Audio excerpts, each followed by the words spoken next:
Good evening. Welcome to the Cover One Buffalo podcast. You are joining your normal host, Greg Thompson. And tonight we are going to be going over an article that some of you had the joy of reading and giving me a wonderful hard time about. I went through an exercise to be able to kind of mess with what a dream offseason might look like.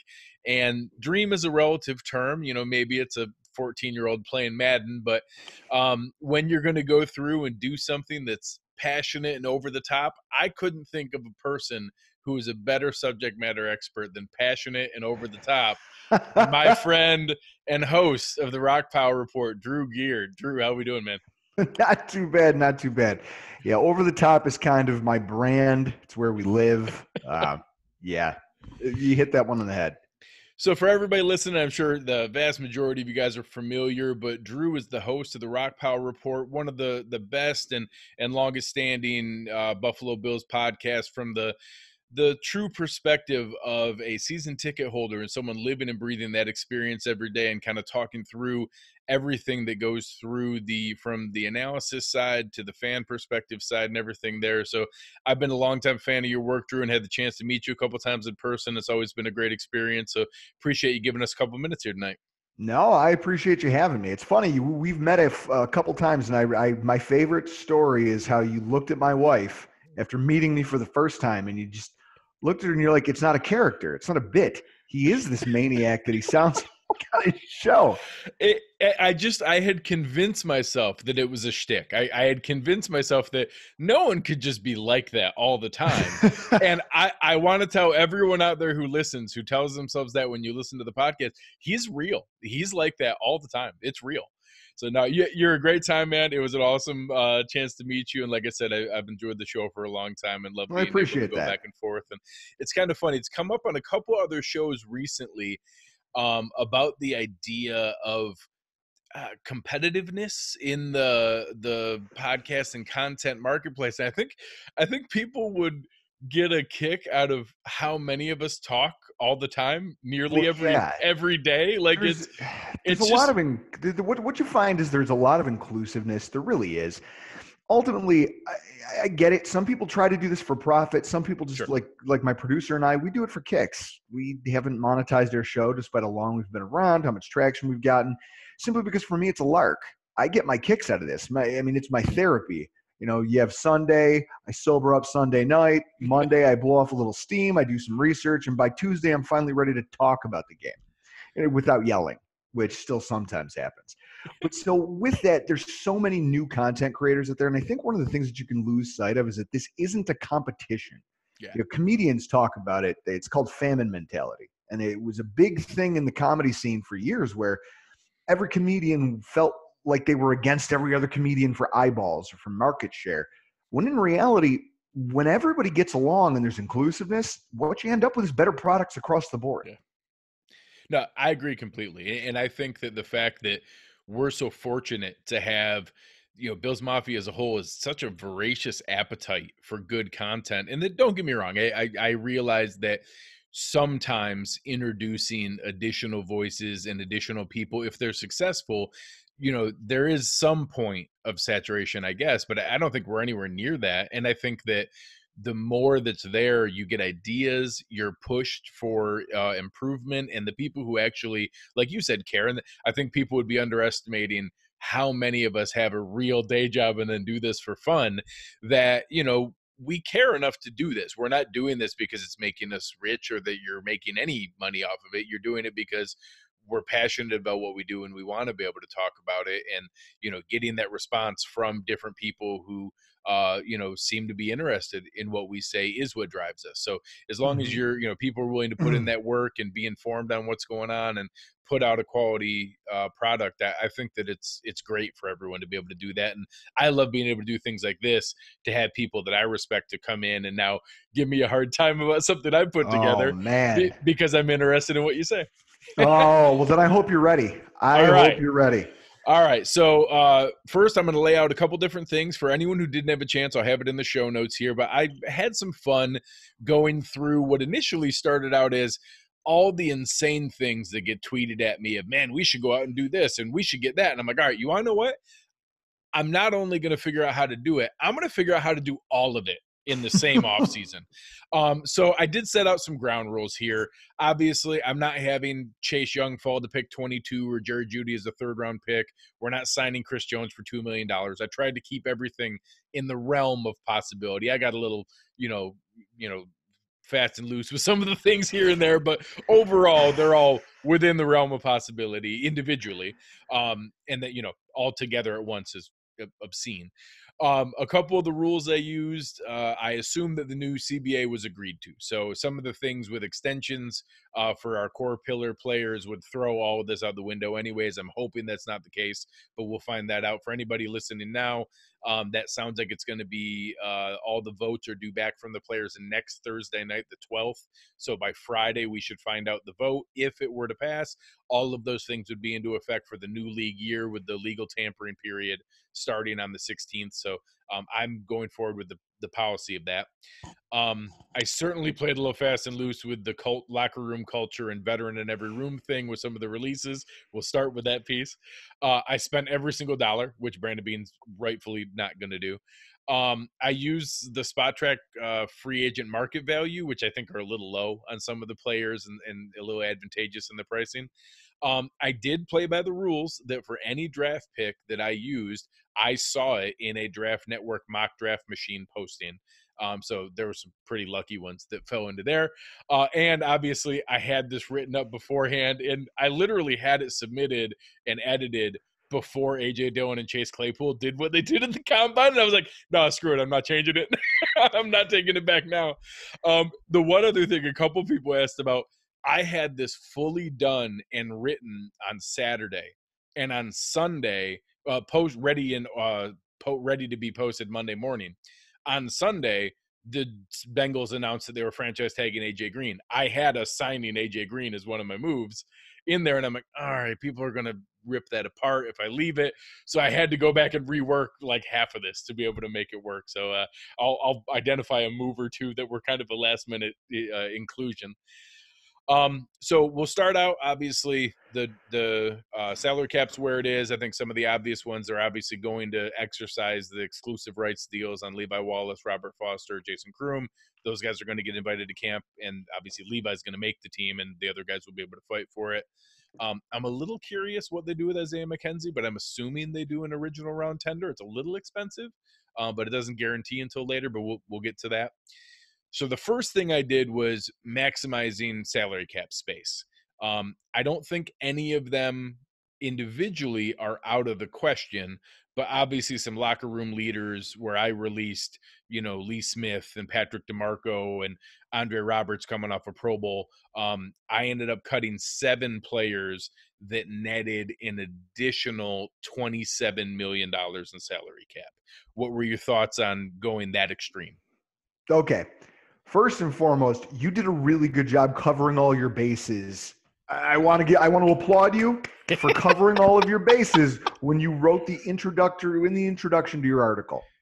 Because, man, I mean, just to lay this out, to preface this for the listeners, this article to me was a lot like the movie Napoleon Dynamite.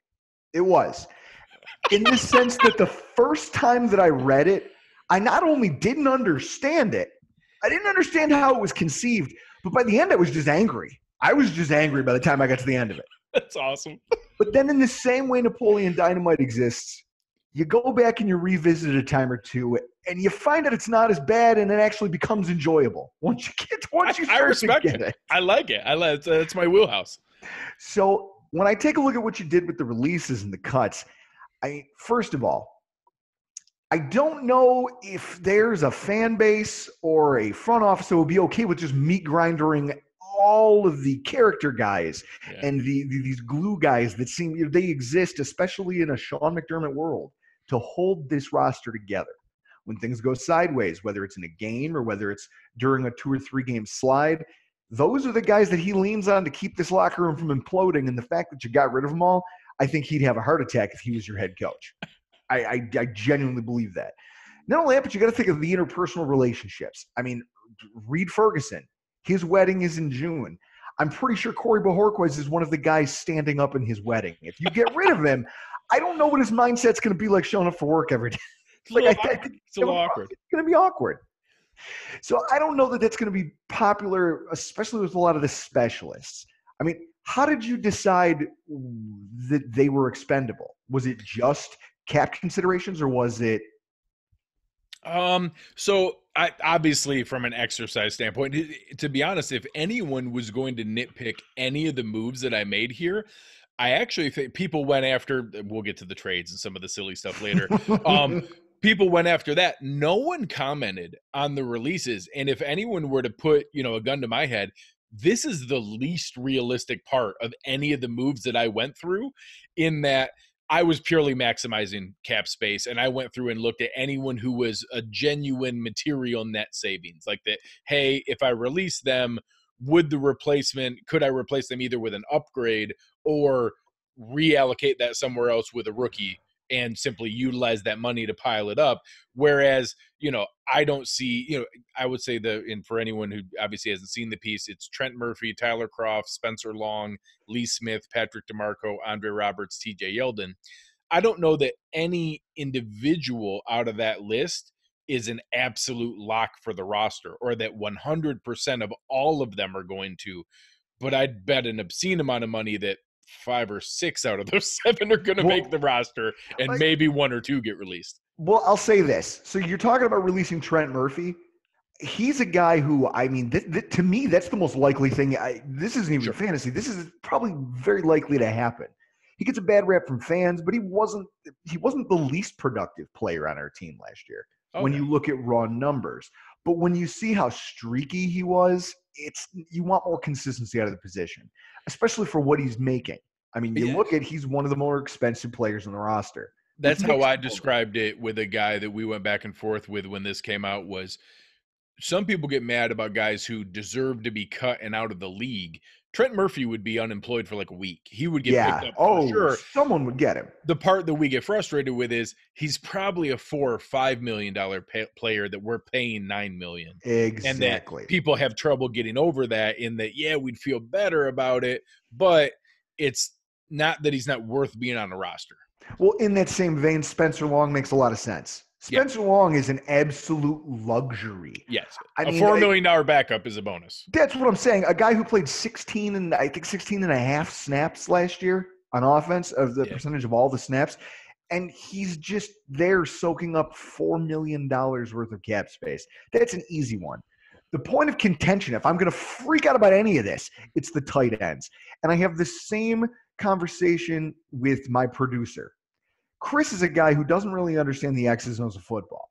Now, this is something he brought up to me during the Greg Olsen heydays, which I'm glad are over. Oh my God, go get Greg Olsen. You're talking about adding one of the oldest players in the league in his position. But the tight end group, Kroft, it's hard because when I look at the tight ends in free agency, I know in your chart you have us signing Eric Ebron. Yeah. I look at Eric Ebron and I say, okay, his best season, his most productive season came when he was used heavily in the red zone with a very accurate quarterback. I mean, that's where he wasn't a 1,000-yard guy. He was a guy who scored a lot of touchdowns, had a couple big plays, generated some decent yardage. But when you look at it on its face, I'm not going to say Kroft is better than him, but I wouldn't say that Ebron is a far and away home run of an upgrade over Kroft when you look at durability and the way you would have to use him. So for your money, I don't know, if it's $1 million difference between what Kroft's making or $2 million between him and Ebron. That's just shuffling deck chairs to me. Yeah. And I know people get frustrated by that. I also don't like anybody who would come in here and take away snaps from Dawson Knox. Now, this past week on our podcast, I had Matt Perino in studio. We were talking about position groups the team could address in free agency. I told him I hated everything about this year's free agent class at tight end. Everything about him.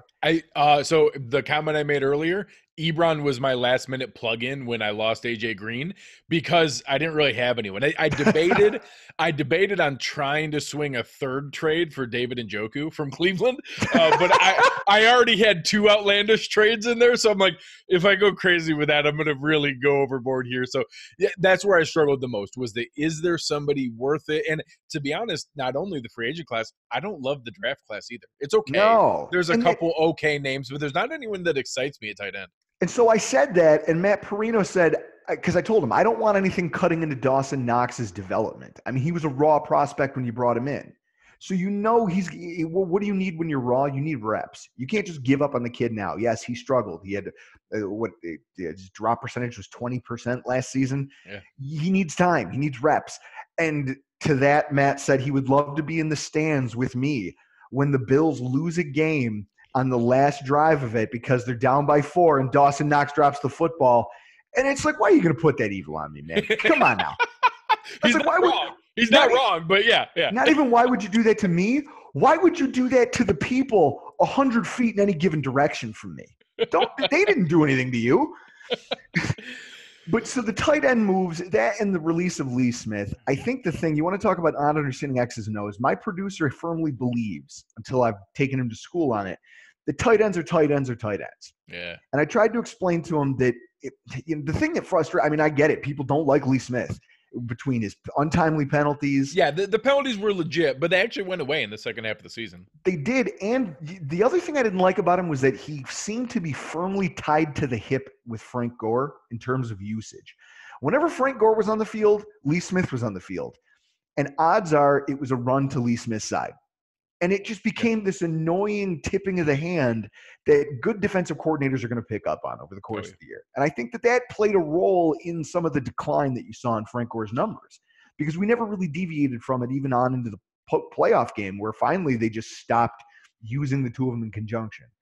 But so with that said, I don't know that I would trust. I mean, if you think you're a contender and that's why you're doing this outlandish restructuring of the roster, you're not going to turn over primary blocking duties on the edges of your offensive line to a second-year player who struggled in his first year and an injury-prone veteran and what a late-round draft pick from the previous year who couldn't make the roster. That would scare the hell out of me. Yeah, out of all these names, I think Lee Smith is the firmest from a safety standpoint of being on the roster, and it was reinforced that when McDermott was asked about the leadership void of Lorenzo Alexander and of the presence in the locker room, the first name he spoke was Lee Smith. And that what a powerful presence he is in the locker room and how they lean on him and what an important presence he was for Dawson Knox. And I think Tyler Kroft also got some props in other areas about, injured players that kind of sulk and go off on their own, and how he stayed very engaged with both Knox and Sweeney. So I anticipate Lee Smith being on the roster in reality. And I think Tyler Kroft is very much going to get the full offseason, full training camp to show, can he build chemistry? Can he stay healthy? If he were to get dinged up again and show that he's just not going to be consistently available, I think that he's in a similar spot to Trent Murphy, where he deserves to be on a roster. He'll probably get picked up by someone, but that price tag that's hanging along with it is enough that they may move on and be able to do that. But I think he's going to get – I don't anticipate a lot of proactive releases of anyone that's there. But again, in my dream exercise, I needed the money to go spend it elsewhere. Now, before we shift gears and start talking about the players you wanted to sign, there's one last guy I want to pick your brain about here, because – you want to talk about conflict. There's ideas when you hear them for the first time, you go, that's crazy. That's nonsense. And you move on, which honestly, the first time through this, I was like, I shook the monitor a few times. I was like, what the hell is he talking about? Isaiah McKenzie is a restricted free agent for a 5th-round draft pick. I struggled with it the first time around because when you look at the pros of having McKenzie on this roster, he's a cost-controlled asset, which you can never have enough of in the NFL. You just can't. He's got special teams utility, which we all know Sean McDermott has an absolute hard-on for. He cut Jonathan Williams, who was a recent 5th-round draft pick of the team. From day one, he was just like, okay, if you're a backup running back who doesn't play special teams, then I don't need you. Yep. I can go find anybody who can do that. And the thing I liked about him was that even though his role was small in the the grand scheme of the team's operation, his role on offense of forcing defenses to having to play horizontally and not just defend vertically whenever he's on the field, that's valuable. And I think that that's not something that's easily replaced. You need a quick twitch guy. I mean, his yards before catch per reception was just 1.8 on the season. but he was third on the team in yards after the catch. He was one of the few guys on this roster that you could get the ball short to, and he could create something. Yeah. Now, I get it. He's small. He doesn't have explosive play. He's not Tyreek Hill. Yeah. And he didn't score. I mean, he had one touchdown in the season. So in the red zone where you'd think a guy like that would be most valuable, he didn't really produce a whole lot. So I could see it. It would just be hard for me agreeing with that. I mean, are you anti-Isaiah McKenzie at this point, or? So I would say if you stack up the back end receivers on the roster, assuming that Cole Beasley and John Brown are locks, that Andre Roberts is very dependent on whether any of the picks are a KJ Hamler or Brandon Ayuk style. If they don't pick a top end returner, I'm gonna assume Andre Roberts is back. So then you're turning into, I'm guessing we're adding 2, maybe 3 receivers in this offseason. So then you get into, depending on who that is, if it's a signing, if it's a 1 draft pick or 2, that it's Isaiah McKenzie versus Duke Williams versus Robert Foster. I think that Foster showed special teams ability. I think Duke Williams, in very small flashes, had some potential. And then I think McKenzie is the most useful from a game day standpoint, but is also the most replaceable in that the vast majority. So he's going to be very interested in draft night, because if the draft pick is Denzel Mims, is T. Higgins, is Michael Pittman Jr., he's going to feel really good. If the draft pick is Henry Ruggs, Laviska Shenault, KJ Hamler, Brandon Ayuk, he's going to need to feel real nervous, because if they invest in one of those quick twitch early receivers in the first round, all those jet sweeps are going to go to that rookie. All those pop passes are going to go to that rookie. And the things that he does well, that was kind of my sales pitch before a lot of the injury stuff came up, was, hey, imagine if you had the guy who was as athletic as Isaiah McKenzie, but instead was 6'1", 225, you have Laviska Shenault. And that, having that opportunity. So I think that he's very much dependent on the skill set of where the higher end investment. I don't expect us to sign a top end receiver, but if we add someone, I've thrown out that ballpark of Tajay Sharp, Geronimo Allison, Rashard Higgins, Demarcus Robinson, like that, coming off a rookie deal, but relatively cheap still. Sign someone like that, and then I think we're going to see 2 draft picks. So I'd be happy if he made it, because his skill set is needed, but I think he could be upgraded by someone who can do his skill set and more. See, now I've taken some heat from some of our listeners, because last night during our show, Tuesday night, when we broke down the various draft classes and their makeup, wide receivers, another one I really don't like a whole lot of what's out there. I don't. We tiered it. There's a lot of old. The average age of the wide receiver free agent class is a mess. You're talking about old guys without a lot of production. The guys who did produce the most aren't guys that are reliable. And they're not anybody you'd make any significant investment in. So what you're left with is a group of dart throws. It's an ugly place to be as a team trying to remake a roster. I don't think free agency is something you can depend on. Yeah, and that's kind of to the point of why I'd almost feel bad losing a player like McKenzie, just because he's at least a known quantity. You could look at a guy of a similar skill set, and I'm picturing like a Pharaoh Cooper, someone in that vein. Tavon Austin. But the problem with those guys is they're going to cost you more than McKenzie anyway. Yeah, McKenzie for $2 million is better than Tavon Austin for $5 million. Thank you. For sure. So as I'm looking at the rest of these signings you made, I've got some. You want to talk about bones to pick? Why do you like Brian Bulaga so much? What is it about this guy that you've mentioned him before when we've talked? Every time we've had a conversation about right tackle, it's almost like you find a way to slip it into the conversation. Like eventually, subliminally, you'll convince me this is a good idea. So obviously, I think there's something about, like when you're in college and there's that girl that you went after a couple times and you got shot down, and then you convince yourself that it's because she was really, really desirable and not because you just weren't able to close the deal. So I wanted Brian Bulaga in the 2011 draft and not CJ Spiller when we already had Fred Jackson and Marshawn Lynch. I wanted Brian Bulaga when he came and visited in 2015, and we were going to sign him, and he ended up going back. And at the time, he picked Aaron Rodgers over Tyrod Taylor. I can't be mad at the man. But when you say it like that, oh, see, that's not that you. When you think about it in those terms, that's just hurtful, Greg. Why are you doing that? Why you got to do that to us? Because some people put it out there like, oh, he used the Bills for leverage to be able to get more money out of the Packers. I was like, maybe, but did you look at they were coming off an NFC Championship game with Aaron Rodgers coming off a 48 touchdown season. It wasn't a real hard sell. So again, I think it's more so that I think he fits the window of where I like some of the signings that we can do shorter term before some of these big money extensions come up. I think we have a 2-year window, maybe 3, depending on the structure, where, we've got 2 more years of Trey before it really gets big. We've got 3 more years before Tremaine and Josh get big.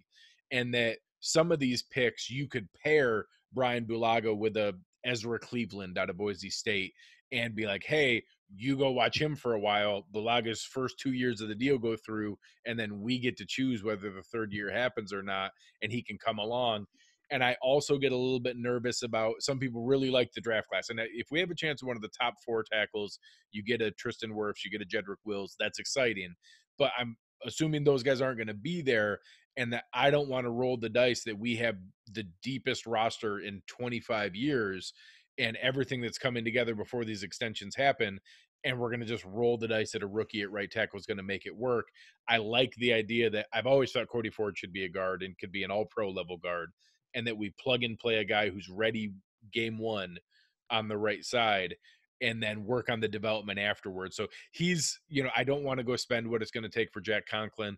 I don't know that there's another guy that's fantastic that's out there. You're talking about, are you going to ask Jason Peters to flip sides? Or are you going to trade for Trent Williams? Jason Any Peters, of the other nonsense. Jason Peters, I've already seen people float that idea. Oh, it's crazy. Jason Peters back to Buffalo. Sure. That's what, first of all, I don't know that he'd ever put on a Bills jersey again. No. I don't know that I'd ever want to see that again. Yeah, people throw it out with Marcel Darius. People throw it out with Sammy Watkins. And for whatever, for the talent or not, those guys are not interested in coming back to new ownership, new leadership, new GM, new head coach, all aside, playoff team all aside. Those are not gentlemen who are interested in reliving that experience. I feel confident in that. So talking about the tackle position is interesting because, to your point, there's a lot of options out here to get short-term deals done. Yeah. The tackles are old, but that's kind of good because eventually you mentioned Jack Conklin. Him and Jermaine Iafetti are pretty much going to cause a bidding war. Yeah. Any team that wants a long-term plug-and-play, like, what do you want to call it? You want to say he's the solution to your problems for the next half a decade at the right tackle position. Those 2 guys would be it. Yeah. And essentially what you're going to do is you're going to pay a lot of money for those guys, but you're going to get a long-term value. If you're in the cap setup to do that, if you already have a quarterback figured out long-term and you've managed the rest of your roster to build towards that, and you think you can afford the splurge, I don't think the Bills are there. You've got a quarterback who doesn't have a fair market value contract for quarterback play in the NFL. That's going to dictate short deals on anybody you want to swing for the fences on in terms of overall salary. What I don't like is I see you're talking about using Spotrac numbers, and I see Bulaga, he's drawing about $10 million a year. 3 years, $30 million. I actually think that one's one of their more accurate ones. I do think that's about what he would cost. So when I look over who's available out there, I just don't know. I think about a guy like a DeMar Dotson, who's a little bit older. He'd come in a little bit cheaper, and he would certainly be looking for a much shorter deal if that's the way you were going to do it. He would come in. He'd probably only want a 2-year deal because at 36, he may just hang it up. Yeah. And, you'd make it a 3-year deal, but you'd structure, because how like Bean loves to craft these things. Yeah, he likes to have the out after the first year. So he could potentially work some magic here to make a very team-friendly contract out of that.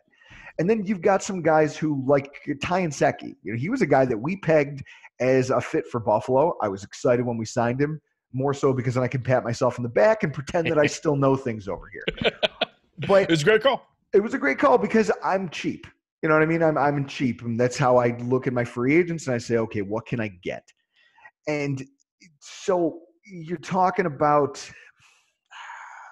when you see what these guys are making, I just think that there's some flyers you could take a la Ty and Secchi. Cam, what is it? Cam Irving Yeah. from Yep. the Kansas City Chiefs is going to be out there. There's some other guys, I think that Cameron Fleming, he's another guy kind of in his late 20s who has some upside. There's The some name players that out there. I got a little surprised about the number I saw on Twitter today. I'm not even going to take a stab at his first name. I think it's Haloti Tai, but Vaitai is his last name. He has Okay. literally a 15-letter first name. He's from American Samoa and is with the Eagles and has been the kind of luxury backup that they had with Jason Peters. He started playing more. They drafted Andre Dillard. Now they have Peters as a free agent. Rumors about Andre Dillard and Vaitai open up, and I thought Vaitai was going to be a little bit lower tier in the $5 or $6 million range, and now people were floating today $8 to $12 million. So, because I was on board with Ifedi as well, but again, I thought Ifedi was more 5-6 year deal versus the 2 or 3 year deal. So yeah, I'd love to find one. Balaga, again, I'm probably just harking back to wanting a name that I've wanted multiple times before, but I liked the idea, whether it's, obviously we've joked about it in other settings that Bean or McDermott have traded up 6 times and traded down 0 times in 3 drafts. So I'm assuming that that's in play with where their history of trading down is pretty well found, or trading up is logical when you look at the tight ends drafted after Dawson Knox. Go look at the linebackers drafted after Tremaine Edmonds. Go look at, the tackles drafted after Cody Ford. Their propensity for it is, hey, there's a tier of talent about to drop off here. We better get the last remaining guy.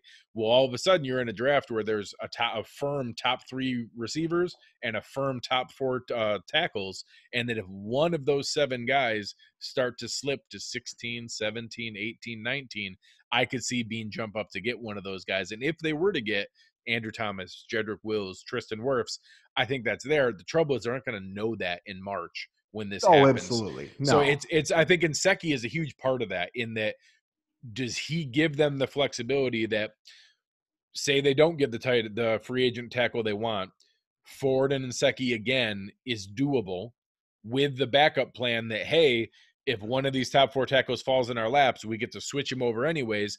But then if you switch Ford over, did you re-sign Quentin Spain? I'm really curious how that domino works and whether they go free agent or draft. And that's why I kind of think they go free agent with one of the moves and then just work on the luxury of the draft if it happens. Well, I'll give you Bulaga, and I'll say this: prepare yourself now. This might be one of the last few nice things I have to say to you for a while here. I'll take it. Great minds think alike, in the sense that as I'm going through the rest of the signings, I'm seeing names: wide receiver Demarcus Robinson, defensive end Mario Addison, defensive tackle Vernon Butler. These are all guys that appear on the 17-page Word document that I sent my producer probably a little over a week ago, entitled "The 2020 NFL Free Agency Draft, NFL Free Agency Manifesto." I make one every year. He tells me I'm a lunatic, and I tell him I like prep work. I'm also bored, and this year my wife is pregnant and she goes to sleep pretty early, so nice. I've got a lot of time at my disposal, and this is how I choose to spend it. I'm a sucker for good prep work. So with that said, all 3 of these names appear in my stuff, and it's essentially because I like the value to each of them. Every single one of these players, none of them's a household name, and they all have mitigating factors that should allow them to be signed for a reasonable price by comparison to production. Yeah. I think that's the thing. You're looking for value. These 3 players all represent it. You're talking about Demarcus Robinson, who got buried. I mean, you're on an offense that has Sammy Watkins is the 3rd option. Oh, yeah. He was the Bills' best wide receiver for years. So with that said, Mario Addison, he's kind of a wrecking crew at defensive end, and nobody talks about him. It's 4 straight years of 9+ sacks. Why? Why doesn't he get more shine by press anywhere? I mean, I'm assuming the Carolina folks love him, but I wouldn't know. You wouldn't know who he is. And then Vernon Butler, obviously there's a line to be drawn there because he's a Panther. He was a Panther who was drafted when Bean was in the front office and Sean McDermott was the defensive coordinator. And I think he's had a couple down years followed by a spike in production. That spike in production may inflate his price a little, but I think most GMs are. I mean, I don't know. We're going to see with Jordan Phillips. Jordan Yeah. Phillips was a Yep. guy who had a similar season. I mean, albeit with more sacks. Butler And is very similar from a build standpoint and a play yes, style.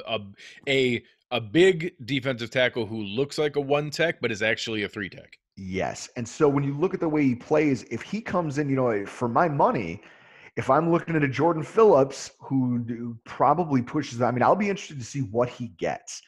Defensive tackle salaries have been kind of repressed. Yeah. Early on in the offseason, we did an exercise.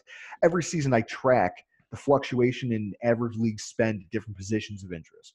Defensive tackles have seen the smallest uptick in salary since 2017 in terms of Interesting. percentage. Interesting. League-wide teams aren't really – there's not a lot of fluctuation there because there's only a handful of guys making a ton of money. Think about it. Jordan Phillips was making $4 million a year last season, and he was the 20th highest paid D tackle. Wow. So with that said, guys aren't making a lot of money there. So you're going to have Fletcher Cox, Aaron Donald, Chris Jones, and then a big drop. Exactly. And so once you get past that, you're talking about a guy, I mean, and you talk about Jordan Phillips setting the market. That's the big fear for Bills fans. I don't think he gets there. Yeah. But I'd say that if he gets anything north of $8 million, you'd probably have some incentive to go check with the camp of Vernon Butler and see what he wants. Because if he wants a $5 million Vernon Butler is worth more to me than an $8 million Jordan Phillips. Agreed. So your trades here. And this is where I'm going to refill my glass. So as Drew goes through here, we'll start with the Arizona version. I messed around with, and people will see it again, I did it with the Alshon Jeffrey rumors that came out. I think that there's an inefficiency in the NFL of where teams that are bad at managing the cap are willing to compensate another team to basically lease their short-term salary cap space. And that if you're able to do that while getting an asset, whether that's an improvement in a draft pick or access to another player, which we'll get into in the second one, I think that's an interesting way to short-term use the cap, which then is on a one-year deal and you get back. So it's not common. You saw it most blatantly with the Brock Osweiler trade, where the Browns got a second-round pick for absorbing his contract from the Broncos. So I kind of took that mindset. My first trade was Buffalo getting David Johnson from the Cardinals for Arizona's third-round pick in exchange for Buffalo's sixth, and then a conditional fifth-round pick in 2021. So we get an improvement in salary or in draft, moving up from the sixth to the third, and then absorbing his obscene contract, which is $10 million to be a, potentially, slot receiver / third running back, with the caveat that I think there's a non-zero chance that in the right situation, you could get back closer to the guy that only 1 year ago had 1,400 yards and 10 touchdowns, even if that may not be realistic. Okay. Now, this is where I'll start this off by prefacing. Remember when I said I'm a cheapskate? Yeah. Outside of booze and meat, I mean, I'm the type of guy that I'd make Ebenezer Scrooge feel a little embarrassed by just, it's bad. I spent 20 minutes the other day debating on whether or not to spend $25 on a belt. I was checking Amazon for 20 minutes just to see if I couldn't find it a little cheaper somewhere else. I'm bad. I'm a chiseler. It's awesome. So when I see the money, 10.2 is ugly. It is. I see the money that right tackles and defensive tackles are getting paid, and it's for what would amount to a backup running back. I wince. Yeah. I mean, when I saw you say that you wanted to get past TJ Yeldon because you wanted to, I don't know. You said, to quote your article, I believe you said you wanted to get a bigger contribution. Is that it? Or what did you say? You wanted more production or a bigger potential out of your backup running back spot. I don't know. I mean, if you want to try to explain away the struggles of David Johnson, 2018, he played for the only offensive line in the league that was cheaper than the Buffalo Bills. Yeah. Okay. So, and they looked like it. They were the worst team in football. You look at Le'Veon Bell and what happened with him in the Jets this year, you could say that a bad offensive line. Look at what happened to LaShawn McCoy when he played that last season in 2018. Both of them had their career highest yards before contact. I mean, their lowest. And it sank their entire seasons. So you could take a good player and put him in a bad offensive line position, and it will kind of shrink things. 2019 rolls around. 2019 rolls around, and David Johnson gets his third offensive coordinator in 3 years. And he says, okay, new scheme. I'm going to try to get used to this. I'm going to try to adapt to it. And you could try to use that. You could say they Alex Smithed him. But at the same time, I look at a dozen local writers down there in Arizona. The USA Today's Kent Summers, who follows the team, the week before he was benched permanently for Kenyon Drake, said that David Johnson had all the suddenness and explosion of a minivan. And he means that in the bad way? Yeah, exactly. So I guess it's one of those things where I think to myself, some running backs just lose it. Yeah. It's a position where you're not guaranteed every single year that you're going to come back and be the player you were the year beforehand.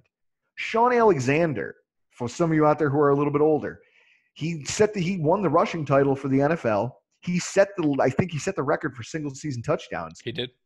And then not only did LaDainian Tomlinson show up the next year and just completely wipe his record off the map, but he regressed to a point where less than 2 years later, he was completely out of the NFL. Yeah. I think of more recently, Eddie Lacy, a guy who, when he first hit the NFL, was a little bit hungrier. He was a little bit younger. He was a little bit more explosive. Literally hungrier. Literally hungrier, because you saw it. He became a mini fridge with legs. And he was this tiny little, it was literally like you put muscular legs on a keg and then strapped a jersey on it. Yeah. But when you look at David Johnson, you have to ask the question, does he fit your need for a bigger threat running the ball at the backup running back position? Or are you paying $10 million just for the pick? And what you're going to end up with is Eddie Lacy 2.0. Yeah. I think it's very fair. And it is certainly an outside shot. You're talking about going into the age 29 season. That's certainly a risk. And that, I think 2 straight seasons with 3.6 and 3.7 yards per carry. Obviously more of the value on the receiving side of things, 80 catches, 50 catches, 36 catches, still having he's still 6'1", 224, has the body to be able to do it. So, I think it's valid to be able to question, is the risk of eating $10 million for a backup running back worth a legitimate, day 2 pick, but also, is there really any chance he's going to come through on that investment? So I think that's fair, and is more theoretical in the idea of, is there a way we can eat that to be able to do it? And then if you took out his production, let's assume it was purely a financial transaction, you wouldn't pay $10 million for a 3rd round pick. It would be less than that, or that's more in line with what the Browns paid for the 2nd round pick for Osweiler, in that you would be banking on getting production to net out the value of the trade. And I think that's fair to question whether we'd get to that point. So then the other trade that I did, this trade idea of, and this is a good one. This Yannick Ngakoue and Nick Foles trade. Now, this was something you floated early on in our conversations, probably about 3-4 weeks ago. Yeah. I put it out there almost a month ago. And you started fleshing it out. And the more you started fleshing it out, the more interested I got. And I think out of anything from this point forward, this is an idea that not only fans could get behind, but I mean, even if this wasn't just some theater of the mind fantasy exercise for your listeners, this is something that I think could make sense if you could find the right value. Yeah. I mean, tagging and trading pass rushers is in vogue lately. Yeah. It's a new trend in the NFL. D Fork, Frank Clark, and Jadeveon Clowney in the last 2 years, a year? Yep. All 3 of those were last year. Okay. And it's hard to argue with the results for either side of the fence in those transactions. All 3 players played really well, or played well.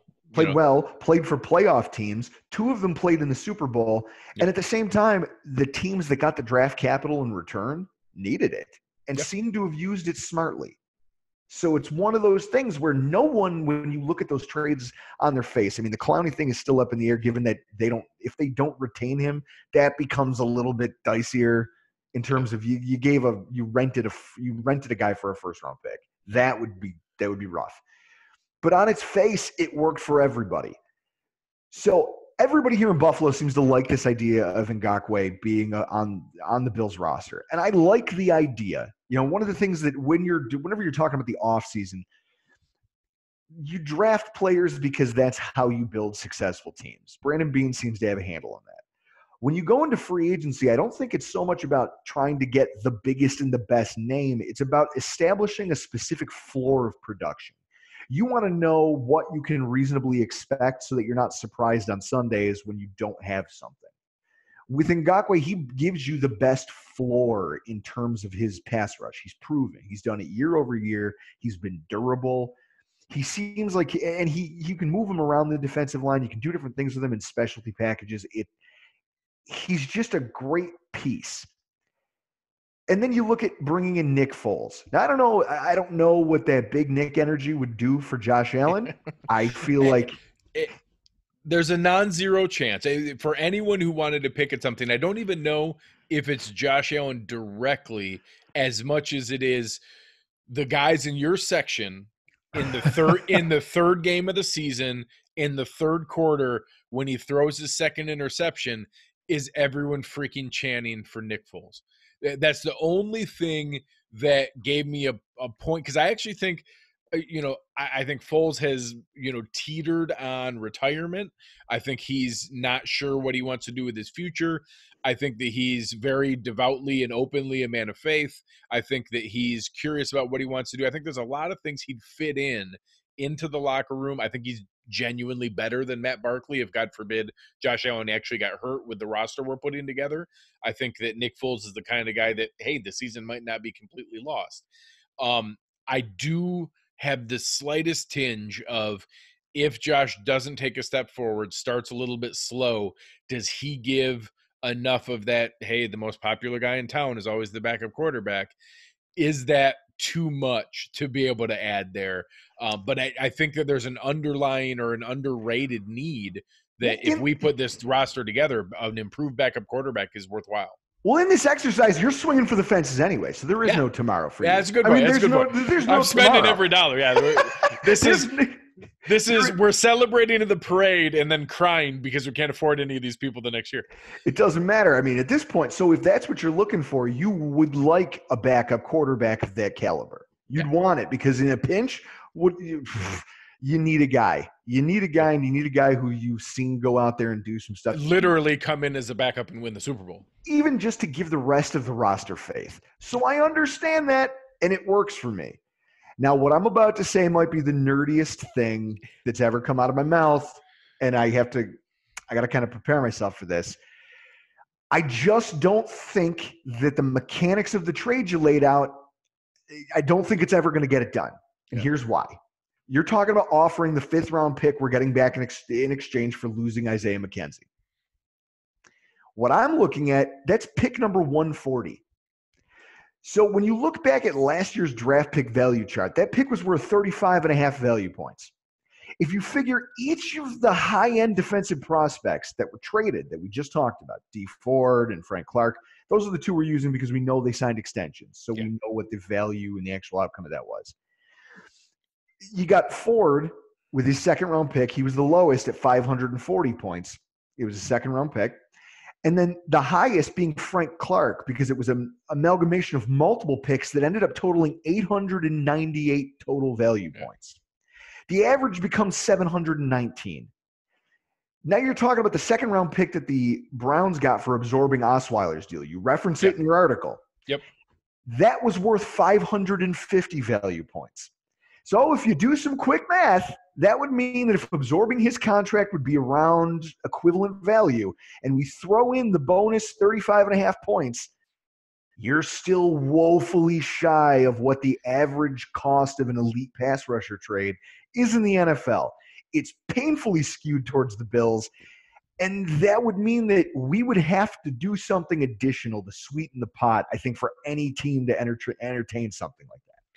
Yeah, and that came up, and this is probably very advantageous to the Bills in the way that I initially structured it. Going back and forth with a couple people, I got it closer to one. I do think they would probably include Matt Barkley because they would still need a backup quarterback there. We would be there. That's, let's say that's equivalent to another fifth or sixth, a small late end pick, but some minimal value. I think there's some scenario where if we're looking at drafting a guy and adding someone of Ngakwe's caliber, I think there's some scenario where Daryl Johnson represents a little bit of value in doing that from what his potential was last year being on the roster. I think Oh, there's you a mean the pterodactyl? Yeah, I'll tell you what his value is. They can attach some foam wings to him, and he can cool everyone down on the bench with his massive. I mean, the man is a human pterodactyl. I mean, it's amazing. It's also terrifying, and I don't know where he buys his shirts, but I'm interested. So looking at that, I think that gets it a little bit closer. I think I put together if it was Daryl Johnson, Matt Barkley, and a fourth round pick, it gets it closer to the ballpark. If you get up to where it's a third round pick or higher, I think you get into, okay, is that the right scenario if we're eating Foles $15 million? If we're giving up a day two pick and we're giving Ngakoue over $100 million, it gets a little bit tougher to check each of those boxes. But, in my mind, like, you laid out the exact points. If you're going to spend, I don't actually like the idea of ever splurging to that degree of Mario Williams is a perfect example. Mario Williams had 3 Pro Bowl seasons. One of them was an all-pro season, 40 sacks in those 3 seasons, and he still never lived up to the contract that they laid out to him. Well, So that's what happens when it's you make hard. anybody the highest paid player at their position ever. Yeah. They're never going to live up to it because you just set the bar. You set the bar as high as it has ever has been. There are no players ever going to live up to it. If you're going to do that, though, But a guy ultimately, that's who's what we're that doing young. here. Yes. That's what we're doing here tonight. We are shooting for the fences. You are spending recklessly. You are like a all the dollars. You are a teenage girl at the mall with her dad's credit card. Damn the consequences. You'll deal with it tomorrow.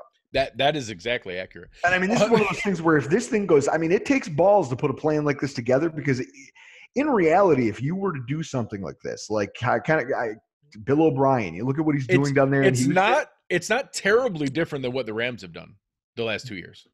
And I'm shocked that Les Snead. I mean, I'll tell you this: if never mind what you're planning here, even something is because this is far more egregious than what Les Snead has done. Yes, yeah, what Les Snead is doing to me is if I was an NFL owner and this was my GM and it went terribly sideways, we not only never won a Super Bowl, but you also wrecked me from a salary and draft perspective. You could, I mean, I could foresee that ending like Nicky Santoro in the movie Casino. Like that's not even, you're not just fired. You end up like Billy Bats. That's how this whole thing turns out. Yeah, well, heck, they have their next first round pick coming in like 2027, so they should be fine. They won't be in LA anymore when they make that first draft. By the time they get around to drafting in the first round again, they won't even be in LA anymore. Yeah. So the scenario that's out there, I think you've seen some other things that the Jags have put out there of guys who are available. They're trying to move Calais Campbell. They're trying to move Andrew Norwell. They're trying to salvage any value they can from Foles. I think that Ngakoue is obviously one of the guys you want to keep. You and I both laid out, never missed a game, premium position, consistent production. He's only 24 at the beginning of free agency. That's crazy. I think we looked at it. He's like 14 months older than Zach Bond, who people are excited about coming out in the draft here. He's about to be a free agent after 4 years in the NFL, and he's like 14 months older than Zach Bond. But that's the kind of guy, if you're going to splurge, you want a guy that checks every single one of those boxes to be able to do that. So I actually think it's by far the most likely Bean does not splurge with anyone. But if he does, it would be a guy that checks every single box like this. Oh, of course. Okay, so the next phase of this conversation is about the draft. So you fleshed out all these things you would do with some elaborate trade scenarios that are very well thought out. Obviously, we can pick them apart, but hey, sure, yeah, favorable value for the fences. In the I like where your head's at on that one because honestly, if I'm a GM, what I would what would end up happening? It would be one of those things where I'd talk myself out of it, and then at 2 a.m. I'd get up and I'd just start frantically making phone calls to Jacksonville's GM. Can you do this for me? Just do it because I can't sleep at night. Your fourth phase of this was your draft and how you would use the draft to finish fleshing out the roster. because in essence, you've spent all of the money except for our draft pool. Yeah. Literally, I held only enough dollars to sign the draft picks. There is no other dollar. No one's allowed to get hurt because we can't replace anyone. I hate mock drafts. You and I have gone back and Yeah. forth about this, and Yeah. you've given me some really pragmatic answers as to why I shouldn't just throw around terms like they have no value. Yeah. Because ultimately, this is all just a lark. All Yeah. of this is the beauty is in the eye of the beholder. So mock drafts are entertainment to someone else. To me, I would rather eat glass and insulation than be subjected to a whole boatload of them the way we are every single offseason. And to give fans some insight into the wonderful instant message DM pool that we have between a handful of different people, it's very rarely football. But on the occasions that it is, we talked about things like the draft where Drew is 100% right in that if people are using mock drafts as a benchmark of look at who I predicted, that's insane. One, if you hit any of those, it was blind luck. It was nothing that you knew or inside information on. Our friends Michael Kist and Ben Solak from Bleeding Green Nation and the Draft Network, they do an exercise over at Bleeding Green Nation every year that I love. I revel in it. It's they work it like golf, and they take all of these national pundits' final mock drafts, and then they score them pick by pick based on where they thought this person would go and how far they fell comparatively. And you get handed a score. And Doug Farrar, he's been in the 400s, every single year. And every single year he puts out a mock draft anyway. He knows he's terrible at it, and he just keeps doing it. Which, hey, Godspeed, man. Hey, if you're not going to be accurate, be confident. So the idea is, and my counter to Drew's very valid concern and issue with mock drafts is I think the exercise is worthwhile from, hey, what does it look like if you go receiver early in a deep draft where the drop off at pass rusher and tackle might be more dramatic versus passing on the flashier name early, knowing you can get a guy later? I think doing that exercise over and over again helps form where the tiers drop off, where that happens, and makes more sense of, okay, if you're trying to play it in the way that Bean has in his history, where he very clearly cares about where drop-offs in talent tiers are.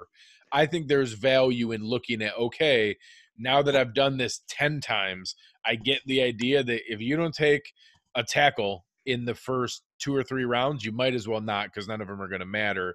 If you don't take a pass rusher in the first 3 rounds, you might as well not, because it's not going to matter. No matter what we do, you can wait as long as humanly possible and still get 2 receivers that you somehow still like the names. It's just you start to see trends like that where, hey, if you're going to take, and then it gets to the point of you're not going to take, and obviously I was very fortunate to the Bills and that Henry Ruggs fell here. Let's assume that's not the case. Let's assume it's a situation where we like 2 players equally, and it's Christian Fulton from LSU and Jordan Jefferson from LSU. I would say this exercise shows that, hey, I hope they go with Christian Fulton because I think the drop-off at corner is more dramatic than the drop-off at receiver, and the combination of corner early and later receiver is a better combo than wide receiver early and corner later. And to your point, you're right, and you're the only person who's been able to talk me into this line of thinking. That no, seriously, you equated it once to me of doing a mock draft in fantasy football. You were like, look, doesn't it? If you repetition, you get reps in anything, and you become more. You get a better understanding of it. It's the same way. Frame of reference. You build a frame of reference. And also, I think part of my angst just comes from watching random teenagers on the internet out mock draft my actual team's GM year after year after year. Like, that just became a grind. I hated it. Yeah. So with that, I just tried to ignore it all. Now, when I look at what you did here, I'm not mad. I'm just disappointed. And I'm going to start this off with asking, don't get me wrong, I'm an Alabama fan. I'm the only Alabama fan I feel like in Western New York. That might be valid. And I catch a lot of crap for it. Oh, my God, do I take heat for it. Because I started rooting for them before they started winning. A friend of mine, his whole family's in on it. He's uncles who went there, and it was so. I kind of got on the bandwagon, and then Nick Saban showed up, and they just took off, and everyone's like, "Oh, of course, that's the team you like." And I had to explain to him, "I'm a Bills fan.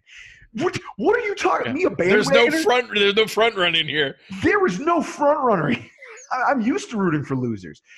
So with that said, I've watched a lot of football over the last few years of Alabama. I try to watch every game. If not, I go back and I watch the recaps.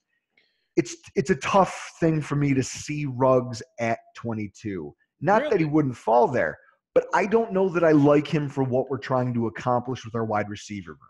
I know that he plays bigger than his frame. I know he's a quick twitch athlete. He's got playmaking upside that most NFL offenses, especially ones who like to run as much out of the shotgun as the Bills did last season. You're going to let Josh see the field and kind of pick and choose where his matchups are. Ruggs, I get it. He could provide value to him.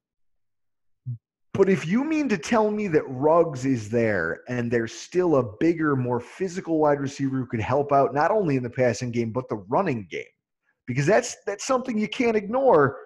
I feel like taking Ruggs over a bigger framed wide receiver would be like going, and you can understand where I'm coming from. It's like you went to a steakhouse. You went to a steakhouse and you ordered your favorite ribeye, because I know it's your favorite. It is. And they cooked it medium rare instead of rare. You're still going to eat it, but you know in the back of your head it could have been so much better. No, I like it. I think that's fair in that it all depends on the tiers. It depends on and for many people, it really comes down to, is Ruggs the third player in the top tier or towards the top of the second tier? And it all depends on, do you draw the line after Ruggs or after Judy and Lamb? And it really comes down to, if you think he's special enough that he's separated from what I think is a tier of 8 or 10 guys that, pick your flavor. Do you like Denzel Mims? Do you like Brandon Ayuk? Do you like Jalen Reagor, T. Higgins, Laviska Shenault, Jalen, any of those guys? I think that you have a big chunk of guys that are all flavor of the month, and you get into the value of the speed or the playmaking ability of Jalen Reagor versus the size and the high pointing of T. Higgins. If you think Ruggs is simply in that mix, then I understand that you get into, hey, Denzel Mims is the best blocking receiver in the draft, and he ran a 4.39. That's a pretty nice combo. And that's where I guess, because if you're talking about, again, in the vein of your exercise here, you want more production out of your running game, and you know that you're bringing in a running back who's 200 and almost 30 pounds, and he's struggled. He's going to need some help if he's going to be effective. Wouldn't you want more physicality out of your wide receiver group? I mean, look at the impact that Robert Woods had on the Rams offense when they signed him. Todd Gurley was good, but he had his best seasons after Robert Woods got there to play the slot and manhandle people out of the box. I feel like a more physical presence at wide receiver could do more to also help our rushing attack, which I don't think Ruggs at 6 foot and less than 200 pounds. Again, his contact and his play and the way he plays through it and all those things are great, but you're not going to bully a 6'2" cornerback or a 6 foot cornerback who has you by 15 pounds off the line. Yeah. Whereas Denzel Mims might be able to square up on an outside linebacker. Thank you. He may not be able to drive block him, but he may be able to get in the way to be able to do that. And exactly. Side note, as I do try to take my medicine when I make a horrible mistake. I was so wrong on the Robert Woods contract and made fun of Rams fans for overpaying him, and that was such a fantastic contract. Oh no, we were talking about it during our show. He's been one of the best values in free agency. He's the pick that if you're going out into free agency, you don't want to be setting the market. What you want to do is go out and find yourself a Robert Woods. Yeah. Go find yourself a guy who he can run block. He's good for 800 to 900 yards. He's going to be durable. He's going to be reliable. That's the sweet spot right there. Oh, and for as much as we missed on that, last year's version of that is John Brown. Like you talk about the amount you paid versus the value you got back. Bobby Woods is $8 million, John Brown's $9 million, but from a 3-year inflation standpoint, that's about right. So now you want to talk about other things that you put in here in this draft that I just scratched my head. Yep. And this isn't even, I guess, a problem with your philosophy as it is. I wonder, because you said you did this before. You covered yourself by saying you set this draft up before the combine. Kyle Duggar. He's a guy that Bills fans who have been paying attention to the draft run-up know that the Bills have spent a considerable amount of time scouting for a kid who's not from a big college. Yeah, from a D2 school. Yeah. Which very much underscores interest. So with that said, you have him going to the third round. When you were making this, was there anything that said maybe that's even too low then? Pre-combine, pre-everything, the third's a little low? Again, I don't look at mock drafts. I try not to. They make my eyes bleed. So have you seen him routinely available in mock drafts that late? Or is this... So the hard part is beforehand, he was consistently a 4th, 5th, and 6th round pick before the Senior Bowl. Then the Senior Bowl brought more light to it. Then he did really well at the Combine. And it really gets into that philosophy. And obviously I have 2 other Combine superstars on here with A.J. Dillon and Chase Claypool. And I try to warn people, and we get into it in our Slack channel all the time, in that guys don't go from graded out by film as a 5th round pick. Oh, they looked awesome at the Combine. They're an early 2nd. That's just not like, don't get me wrong. Al Davis used to do it, but he's no longer with us. That doesn't happen as often as what people think in what's there. So, as Eric took a look at it, he grades him as a late 2nd, early 3rd round guy. A lot of other people I've talked about said he's a good player, but there's some tackling issues and some things in film that aren't there that everyone's going to convince themselves, oh, it was the D2 coaching. We can bring him aboard and make him right, and that his physical skills are there. But that there's a reason that he's not on par with Xavier McKinney coming out of Alabama or Isaiah Simmons when they're physically not that far off from each other from a talent or from a measurable standpoint. So yes, I've seen people saying that he's a late 1st round pick. I think that's crazy. I think it's most likely that he's a 2nd round pick versus this was the earlier 3rd from Arizona. So it's, right at the tail end of the second round. But everyone may love this guy, but if Budda Baker was a 2nd round pick, there's no way that this kid gets into that 1st round conversation, because Budda Baker might have been one of the better prospects I've seen at safety in a while. Yeah, and the fact that I thought it was criminal when he didn't go in the late 1st round. people now leapfrogging Antonio Winfield Jr. For Tugger. I think that he's a name that has a stronger resume from what's there. So I think that early third round is favorable, but not crazy. That's not a crazy thing. I think he is a 50 to 75 guy. I think he's going to go somewhere late second, early third. If that means the Bills at 54, I don't think that's crazy. I think that that's within reason. I would feel better. He's the kind of guy that I could see that talent tier shifting, and that Bean says, hey, this is the last decent guy that's left here in this pool. We're going to move from pick 86 up to pick 70. Okay. In early, I think I could see that happening. Okay. So then, and you've got a lot of great stuff in here, different draft picks. You kind of fleshed out your logic behind them.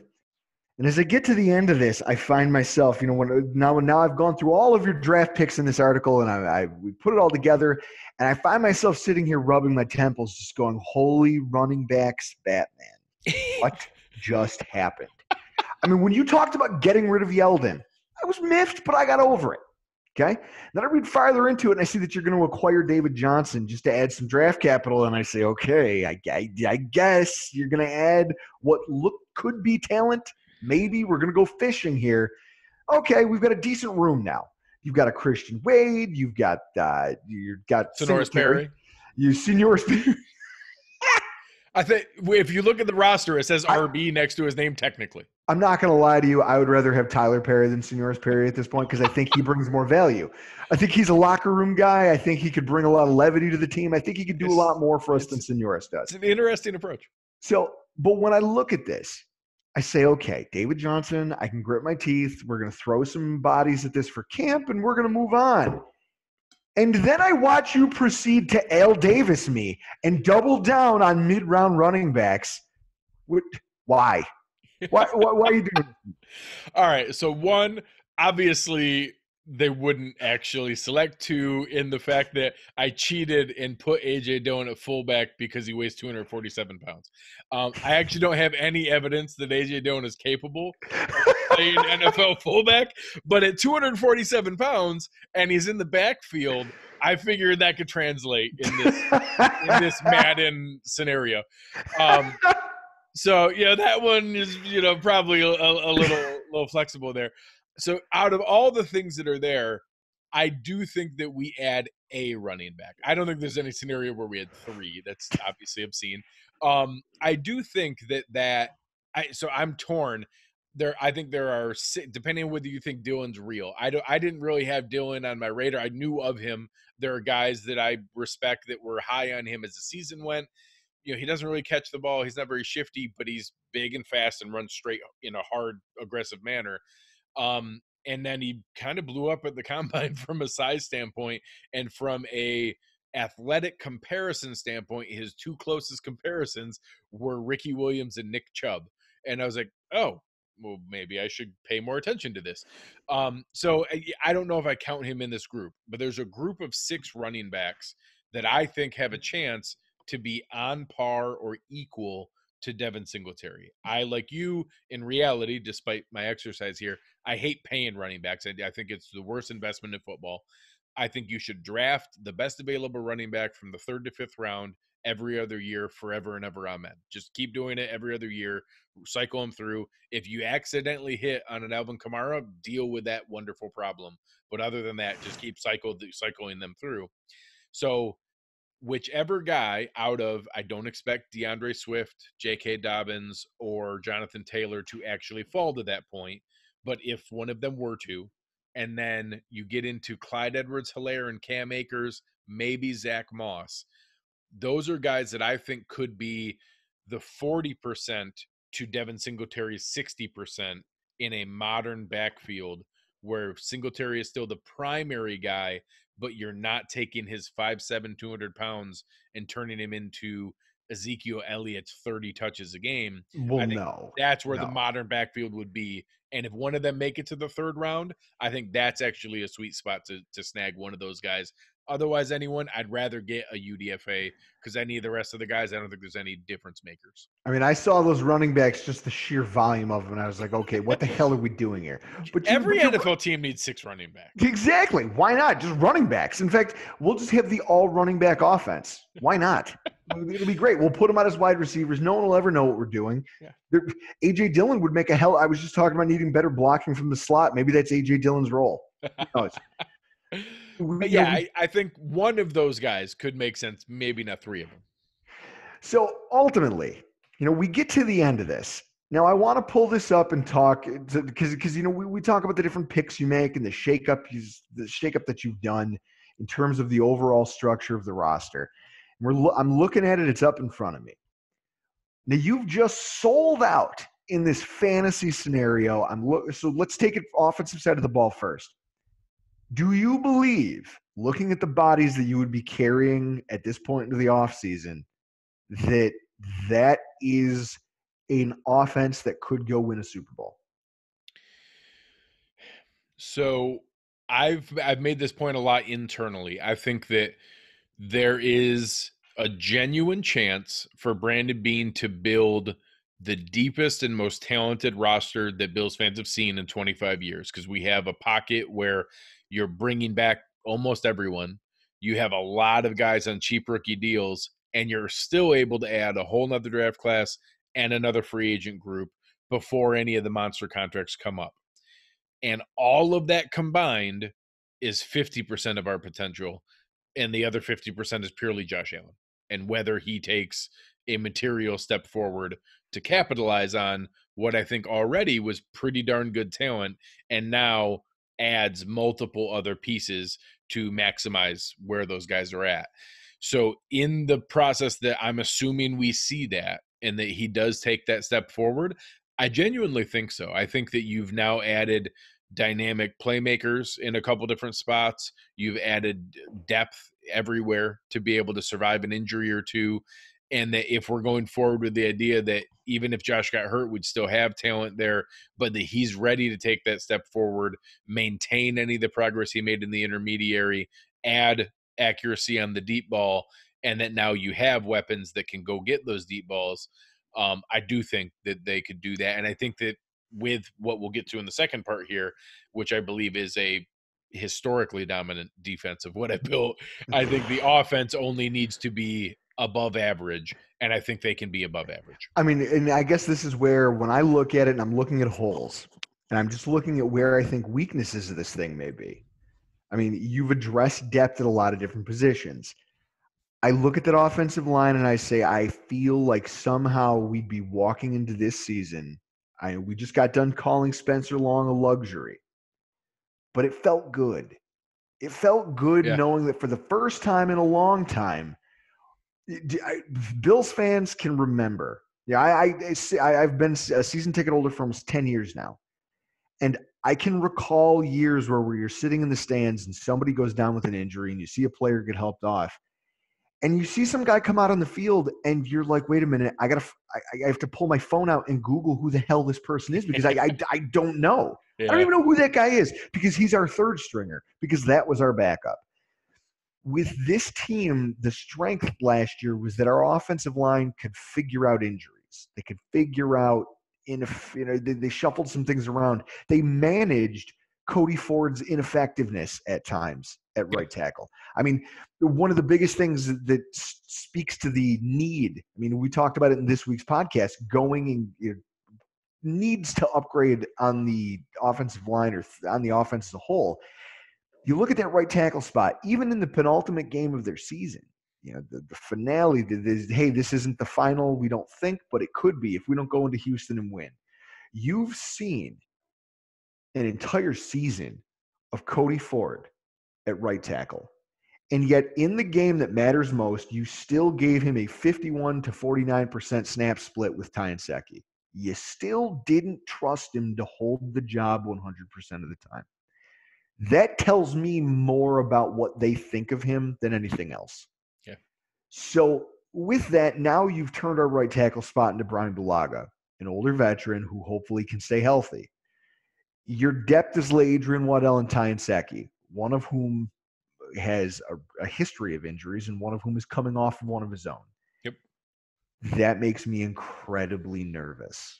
Looking at just the status of that line with there's no what the Matt Pert you have added here, which if people go read the article, they'll figure out how he gets on the roster. But I don't see youth with upside, and I don't see who could be groomed for the future after this. After this just absolute, I don't even want to know what you want to call it, opening of the vault, if you will. There's nothing for the future there, and there's also nothing to protect you against injury. Yeah, so I would say obviously having Nsekhe and Waddle not in starting positions, you'd like to think that they'd be able to step in and play as needed if that comes up. But I do think it underrated. I was actually really disappointed to see Jeremiah Searles retire. I was kind of excited to have him back. I think that people got really excited about Ryan Bates, and I said, Jeremiah Searles is what everybody thinks Ryan Bates was supposed to be because everybody loves, but Ryan Bates can play 5 positions. Yeah, none of them well. None of them at an NFL like caliber level. But yeah, I mean, it is kind of neat that he can do all 5 of them. Jeremiah Searles could actually play all 5 at an NFL roster level, not an NFL starter level, but at a NFL roster worthy level. So I was a little sad when he announced his retirement. I was kind of secretly planning on him being that 9th lineman because he could plug in anywhere that's there. See, one of my coworkers came up to me at work and they were like, because I'm the Bills guy in the office. I'm the football guy. So people seek me out whenever they have a football, just, hey, I want to ask a quick question, or hey, what do you think about this? And someone comes up to me and goes, oh, hey, so what do you think about this Ryan Bates? And I'm like, what is that? What is a Ryan Bates? What is a Ryan Bates? I don't know what you're talking about. And then at some point during the season, I remember somebody at work asking me about him, and I was like, are we still doing that? Are we still doing that thing? The Ryan Bates thing? He was undrafted for a reason. So switching gears and looking at the defensive side of the ball. The defensive end position, now that's something that Sean McDermott as a defensive coordinator would have an absolute hard on for. Oh, it's glorious. So That's for just the that combination for anyone who isn't seeing it, it's Yannick Ngakoue, Jerry Hughes, Mario Addison, and Yetur Gross-Matos as the top four. You would just rotate over and over again and just horrify quarterbacks. It's great. like but see, here's one thing that I like about a setup like that, and I think it's something, and this is why when I say that it's not outlandish to see the Bills maybe kicking the tires on an Ngakoue trade of some kind. Having a Jerry Hughes, a Yannick Ngakoue, and what I'm assuming is going to be somewhere in the top 90 picks, another developmental pass rusher. Agreed. One of the things that you see some of the most successful defensive lines doing is some teams call it the NASCAR package. Some teams, they have different nicknames for it. But it's where you put multiple defensive ends on the interior of the line and the exterior, and you line everybody up, and your smaller, faster interior guys, that it's going to cause problems is what it's going to do, because their speed and their get off is going to be more than those interior guys are used to dealing with. And when one of your defensive tackles is Ed Oliver as well, to mix in that. Exactly. So now you're talking about them being able to rotate 3 defensive ends of the caliber of a young rookie with upside, a Jerry Hughes and an Ngakoue. Picture Jerry Hughes being able to take on right tackles. Yeah. Just right tackles. And then you might be able to put him over center sometimes. And it's just going to cause havoc. You can't do that with our current alignment. And you haven't been able to do that for years because our defensive line just wasn't talented enough. That's something I like about the setup that I'm seeing here. I also like the fact that people hate Star Lotulelei, but when I look at this, what you've done with the inclusion of Vernon Butler, Harrison Phillips coming off that ACL tear is not a guarantee. Yeah, everyone's hopeful. This isn't bad. There's potential there, but yeah, there's no guarantee. So the fact that you have a guy like Vernon Butler, who, like you said, he's built like a boy, he's built like a one tack, but he plays like a 3. You can have him come in and do some of the things that Phillips was doing for you before he went out. He could do some of the things that Star Lotulelei might be asked to do at least a reasonable enough level that he can be a healthy part of your rotation. I mean, Ed Oliver's the star. Everybody else just has to rotate around him. But yeah, I think that's a really nice looking D tackle room. Ultimately, the defense as a whole, I think that's probably the thing I like most about this setup that you have here. My approach was, people always talk about, oh, well, you already have a strength there, so let's focus on the other side of that. And I often think, well, if you can make a strength dominantly elite, you take the pressure off the other side of that, rather than assuming we can go from average or slightly below average on offense to all of a sudden elite. That's an unreasonable jump. I think it's actually more reasonable to say, hey, could we take what was, intermittently the 3rd or 5th best defense in the league to be, hey, this is a special unit that wins games, and like, hey, they're not giving up more than 2 touchdowns ever in being able to go through there, in that you still have the entire back 7 still available and under contract. If you were to go after one of the names we didn't talk about, adding to Chris Harris, in that, hey, do we make a material upgrade opposite of Trey White, where it's not anyone that can be picked on or that you're going to go after, and is a elite level slot receiver or slot corner when you move into the three corner package. That kind of flexibility, when you put a actual difference making pass rush in front of them, that combination, I think it has such a, not just a step forward, but you're talking about a transformational leap forward in what it can do, because we've put together great defense for the past couple of years with no difference maker from a pass rush standpoint. It's all been scheme and, playing together and making the most of the situation, and Jerry Hughes being pretty good and above average. You could argue the secondary made the front 7 as effective as it has been. Absolutely. I think that's absolutely the case. Where a lot of the great defenses that you've seen this year, like even the San Francisco 49ers and that defense that was so highly touted, their front 7 is the reason that their secondary was so good. Agreed. And you saw that get ultimately exposed in the Super Bowl. That was their undoing, was that those guys just couldn't cover well enough to get the job done at the end of the day. So ultimately, I like what I'm seeing here. I really do at the end of the day. I didn't like how you got here. Sometimes I was there was times I wanted to pick up as I'm reading this for the first time, and I wanted to pick up my phone and just start messaging you. And I was like, no, don't do it. Don't do it. Let's see this thing through. Because it's like complaining about a movie before you figured out how it ended. But so now that we're here at the end, you as the GM who has just put yourself in the hot seat by doing the thing no one would do. You've spent it all. You've given it all away. All your draft capital, you burned it up. Let's say the Bills do all of this, and in 2020, they bring home a Lombardi trophy. The party is on, okay? And we're going to assume that the party doesn't actually force the entire population to have to permanently relocate because they've left the city in shambles. Because they burned it down to rubble. It's just a mess. We're talking like Fallout 3 kind of a thing here. You're going into a season in 2021 where your future's already been heavily leveraged. You probably have to make moves just to get under the salary cap.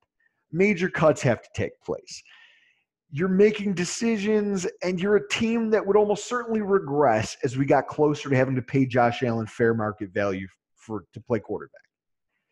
So with that, you're going to see a rapid deterioration of this roster that you've assembled.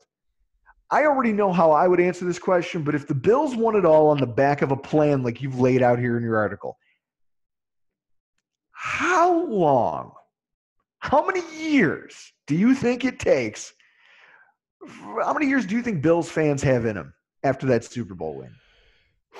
I'm looking at Philadelphia, a city that did nothing but carp about how they couldn't win. Yeah. They complained constantly about how, we can't win the big one. And then they won it. Not only did they win it, but they did it. I mean, I have that recorded. And because, again, folks, our brand is that we are the pettiest Bills podcast in existence. I have that Super Bowl recorded, Eagles, Patriots, and I will go back and watch it sometimes. I will rewatch it at like 10:30 when I get home from the bar and I have a good buzz and I'm like, I'm not ready for bed and I just want something to go. I'm going to go out on a high note. I know I'll rewatch Tom Brady lose the Super Bowl again. That's yes. awesome. And yet at the same time, those same fans who were so starved for a Lombardi, they got it. And then even last season, I saw Doug Peterson's not very good and this team stinks. How soon do you think Bills fans, how many seasons do you think you could blow after this type of an exercise, you win a Super Bowl, how long do you think it takes? So I think there's a lot of corollaries with the Eagles. I think the same thing with the Red Sox breaking their curse, with the Cubs breaking their curse, with a lot of those long-suffering situations. I think there's a substantial amount of goodwill that would be won with that, in that no matter what, it would be a lesser degree of vitriol than what we're conditioned to now, what we're seeing today with the Sabres, and what you're seeing with that kind of, how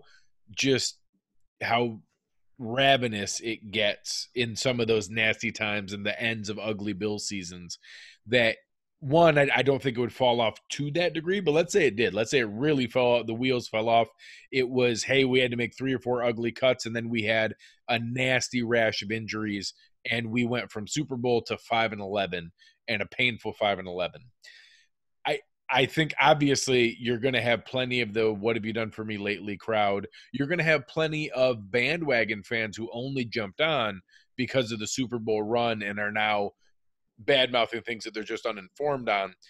But I still think it would be different. I still think it would be different enough that there would be plenty of time into that second, into that third season, that just getting a championship, the "give me one before I die," that entire spiel, I think it would have satisfied so much of getting over that hump that even though we'd find a way to get bitter and frustrated and jaded again, it wouldn't be the same level, just because getting over that hump, you'd carry so much for it. And I think it would come in the sense of, you talked about it there. You had a couple guys start to snipe at Doug Peterson, but there's no real momentum for that. And I think it'd be the same way if McDermott and Bean found a way to bring a title to Buffalo. I don't think it's a lifetime contract, but they've got a lot of rope to be able to go on another 5-year run after that before it actually got to the point where they would really have to fall apart to That's have it fair. be called for their heads. That's fair, especially considering it would be your name on it. So, Yeah. especially considering it would be Greg Thompson. Yes. Yeah. Clearly. But thank you. I'd be walking around waiting to see banners of just, the people be calling for the billboard on the 90 with your face on it saying "Fire Greg Thompson." And it's like, oh man, it's happening. Yeah. I can't believe it's come full circle this quickly, but I would just cuddle at night with my Lombardi trophy and everything would be all right.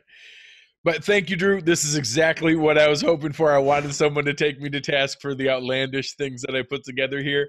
For the folks that are listening, I'm actually going through this and say, okay, now that I did a ridiculous version, here's actually a version of what I think Brandon Beane is going to do.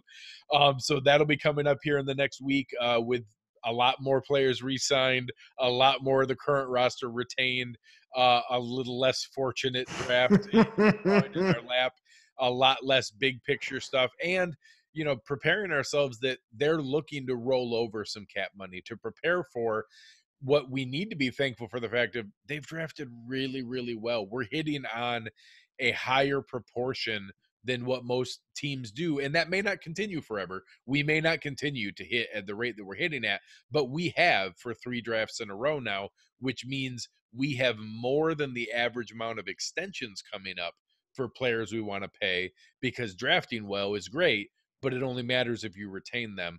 And I think there is going to be a very strategic appetite to set aside 30 or 40 of that $85 million to be set aside for future use. So thank you, Drew. Any final things for anyone who hasn't checked it out already? I know many of you guys are already faithful listeners. If you haven't, check out the Rockpile report. You can see it everywhere that your podcasts are available. Fantastic work. I know Drew is the star of the show. Chris does an awesome job, though. Really great contributor, producer of the show. And you know what Chris does best? Chris's role on our podcast has grown over the years. Because before he was happy just being the silent guy behind the microphone, and it was hard being one guy just talking to himself for an hour. Now Chris has become not just like a conversation piece for the show, but he's really learned how to take shots at me during the show. Which everyone enjoys. Which everyone gets a kick out of. Now, our show, we this past week we had Matt Perino from New York Upstate. He's been on your show before. Yeah.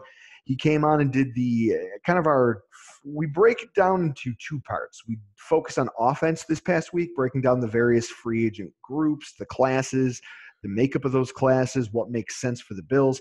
This next week, we're going to have the other half of New York Upstate's team, Ryan Talbot. He's going to join us, and we're just going to be talking about the defensive side of the football. And it's, we're going to talk about this defensive tackle group and Vernon Butler, and how I think that there's some guys out there that no one's really thinking about that might be solid fits, because there's so many people worried about what we're losing, because that's been the backbone of this team. I mean, the defense really has been. And I think for us to be competitive next year, it's going to have to be again, because I think that you're talking about a team that in the run up to the draft is going to focus a lot of its draft capital on improving that offensive side of the football, because ultimately that's where so much money gets spent. Yep. Quarterback, offensive line, wide receiver. I think there's more big money positions on that side of the ball. And for that reason, if you're going to swing for the fences in the draft, you do it on that side of the ball versus continually pouring major assets into your defense, because even the best defenses can't win you a Super Bowl if you don't score more than 21 points. Yep. That's it. We just saw it. And then you want to talk about your draft stuff. I hate mock drafts, which is why our podcast for the next month and a half, it's nothing but experts. Russ Brown from Cover One, he's he's our annual offensive line guru. I know nothing about the draft, people. I hate everything about it. I think I'm right. And then afterwards, I've hated every pick that the Bills have hit right. Trey White, I didn't think that pick was very good. I didn't like the Devin Singletary pick. And I've loved the picks that haven't panned out. I like Tanner Vallejo more than Matt Milano. Exactly. So with that said, I'm very good at whiffing on these things, so we don't even try to pretend that we know what we're talking about. And instead, we spend the next month and a half bringing in specialists, awesome. Guys like Matt Waldman, guys like Russ Brown, people from the draft community who really know what they're talking about, so that they can educate me and our listeners on the various position groups in the draft. It's a lot of fun. I appreciate you having me on tonight. And I don't know, we need to do this again sometime. No, absolutely. It was just a great time. I knew you were the right person to be able to come on and have some fun with. Again, for anybody who hasn't checked it out, make sure you're listening to the Rock Power Report. It's an awesome time. Drew, you were fantastic tonight. Everything I was hoping for. Thanks you guys for the chat. Thank you everybody that's been listening along. You've been listening to Cover One Buffalo, and we are out.